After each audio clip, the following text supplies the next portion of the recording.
This is RevD, Reverend Deborah Johnson, with a message for three kinds of people.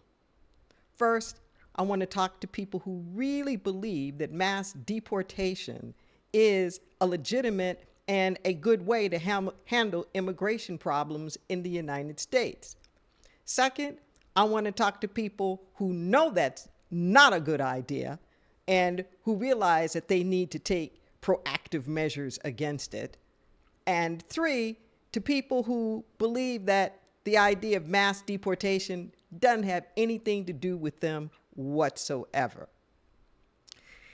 You know, part of the problem here with the idea of mass deportation is that it's not only counterproductive, meaning that it does the reverse of what it's supposed to do, but it actually creates more problems that are going to be almost insurmountable to try to resolve.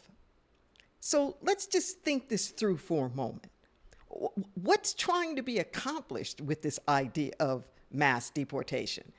There's the understanding that we have a system of immigration that's not really working in the United States, that we have people who are here that are not being accounted for in some kind of way, and there is this narrative going on about the negative impact that people coming here, quote unquote, illegally is having on the nation, the economy, and us as a people. Let's just think about this for a moment. I'm not even going to espouse all of the merits of what people from immigrant populations bring to the United States, which are vast. They are a vital part of the economy, which I will talk about in a moment. But let's just look at this as a seeming solution. Okay? So part of the reason why we have this quote unquote problem at the border is because we have a system that's insufficient. It's inadequate. It's under-resourced. It doesn't have the capacity to process all of the people who want to come in. Well, guess what? If we can't process people coming in, how the hell are we going to process them going out?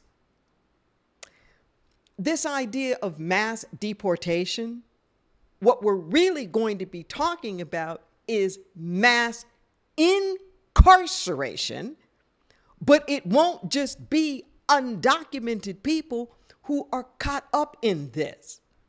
Okay, so let's think about this for a moment. Where are these people? Okay, it isn't like they're just going to say, hey, here I am. They're not just going to turn them in someplace. It means that the government is going to have to go hunting. It's going to have to go looking for them. And the United States has been infamous for these quote unquote raids from the immigration department, from ICE. Okay? But here's what happens when we do these raids. It's that people get picked up, and in an instance like this, where it becomes this federal mass deportation program, they're going to be put in quote unquote detention centers, okay, where they're going to try to like sift and sort out, should you really be here? Should you really not be here? But we don't have those. We don't have, we've already seen what happens at the border, where people are put in absolute inhumane conditions and then get stuck there for years. With this mass deportation, that part of the plans for it are to reinstate stop and frisk. That means that anybody, for any reason whatsoever, that looks like they might be quote unquote suspect is able to be stopped. This is profiling on steroids. On steroids. And you know that this time go around, it is aimed at black and brown people. But here's the thing. when you're rounded up and put in these detention centers or camps, U.S. citizens could be in there as well. During World War II, we did this very thing with Japanese Americans, where we rounded it up, took them out of their homes, put them in these detention centers to supposedly be able to cipher between who's an American citizen and who might be a foreigner, who might be aiding the Japanese in the war. There was never any evidence of any of these people ever doing anything that was against the United States. And the vast majority of them in the detention camps were, in fact, U.S. citizens. Okay? But it didn't matter because we didn't have the ability to do the processing, which is still going to happen again. So think about this for a moment. What happens to these people? Okay? They lose their jobs. The government winds up confiscating their property. We wind up splitting up families. And the very thing that we're supposedly trying to prevent, which is somehow or another these people being a drain on U.S. resources and the U.S. economy, we've now made all of them wards of the state. That means that you, me, all of us will be completely responsible 100%. So you got people who were making money, taking care of themselves. Now, the U.S. is going to have to take care of everything. Their medical care, their housing, like all of that. Probably for years. And then the very families that you're so afraid that they're going to try to get some benefits are going to be put in the position of now actually needing to have those benefits because we have taken the income earners out of their homes. What does this really solve when you really think about it? Okay? So I've spent the last 30-something years in the Central Coast, in the Santa Cruz area, which is one of the breadbaskets of the nation. We have a lot of migrant workers that are coming in. If you think prices are high now at the grocery store, when you got to pay $20 for a head of lettuce, when you've got to spend $25 for a tomato because there's nobody there to do the farming, what good is this going to do? Our economy has always been supported by migrant workers, underpaid workers, or people who were just captured and brought over here. But any way that you slice it, our economy has been absolutely dependent on it. But it goes even further than that. The plans are to not only do this and try to deport people. How are they going to get deported? It isn't like we've got commercial flights that are going to take them. People would be jammed inside of military cargo planes being shipped off to countries that aren't even going to receive them or don't even have the capacity to receive them. And our military, which needs to be in combat readiness, particularly for the times that we're in now, is taken up in all of this other stuff. Okay? And then it has to be punitive. In order to work, it has to be punitive. It has to be punitive not only to the people who are here without the proper documentation, but to all of their support systems, to their family members, to the people who might in fact employ them.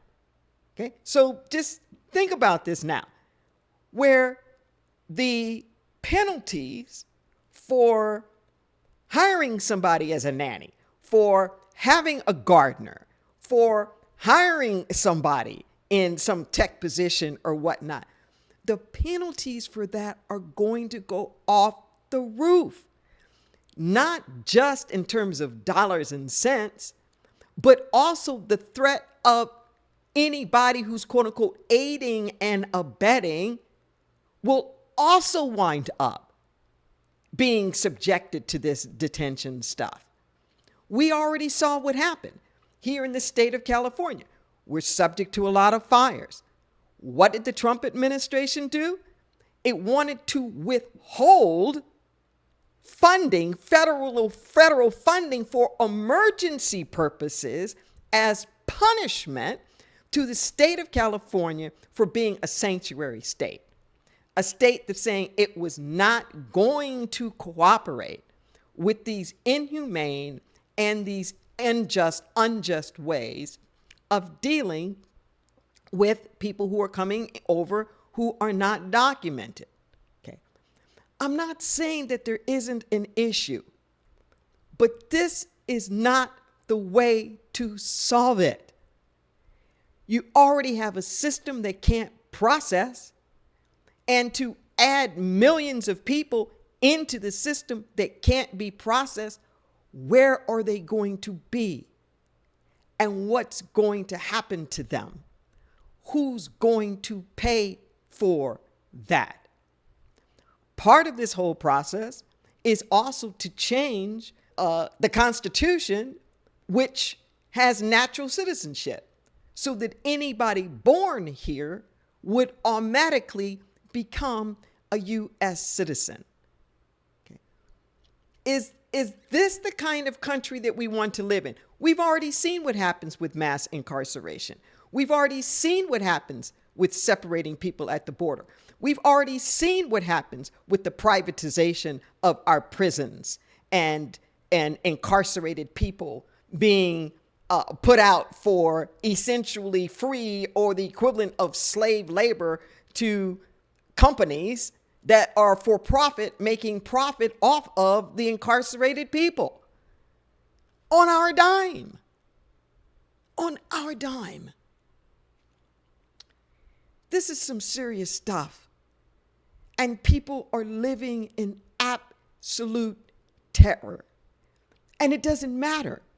Look at what's happening to the people in Springfield, Ohio, where lies are being told on them about Haitian people eating their dogs and cats.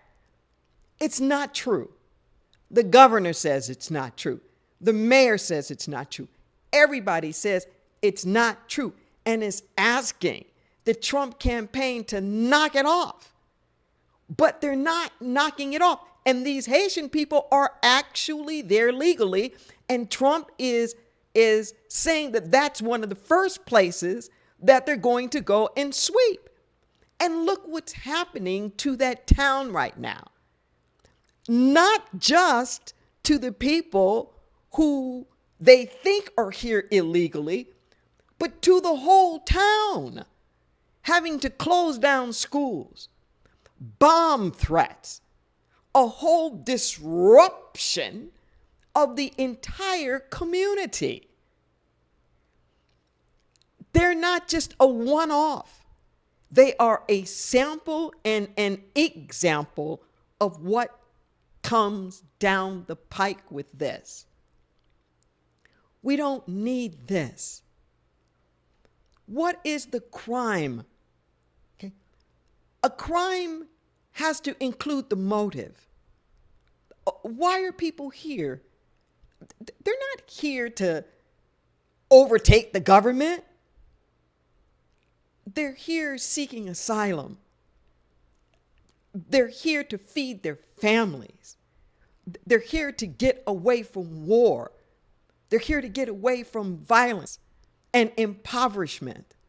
That's why they're here, to want to make a contribution like all of our forefathers, all of our foremothers. You know, The indigenous tribes, we know that their lands have been overtaken. And there are all of these people who are here, even the ones like my ancestors that came over on the slave ships. After they were no longer enslaved, they too were simply trying to make a go of it in this land.